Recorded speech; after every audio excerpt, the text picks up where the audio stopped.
Everyone, आज मैं आप लोगों को बताऊंगा आप इस ऐप के तरह नेट का लोगों को कैसे लगा सकते हैं।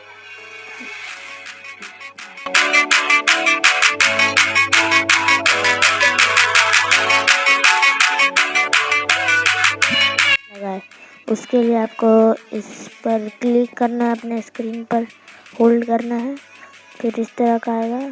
फिर इस वाले सेटिंग में जाना है और आप देखिए यहाँ पर लेंस से सब है। जैसे आप लॉक लगा सकते हैं, वाईफाई का लगा सकते हैं, टॉर्च का लगा सकते हैं, मोबाइल डाटा का, एरोप्लेन मोड, ब्लूटूथ, हॉटस्पॉट का, कॉन्टैक्ट का। तो अगर मोबाइल डाटा के लिए चाहिए तो ऐसे होल्ड करेंगे, ऐसे यहाँ पर लगा दिए। यहाँ से आप अपना नेट को ऑन भी कर सकते हैं। ये ब्लू हो गया, ऑन हो गया, ऐसे ऑफ हो।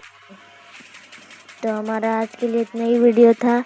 तब तक के लिए हमारे चैनल को सब्सक्राइब करिए, साथ ही बेल आइकन को क्लिक करिए ताकि हमारी आने वाली नोटिफिकेशन आप तक सबसे पहले पहुँचे।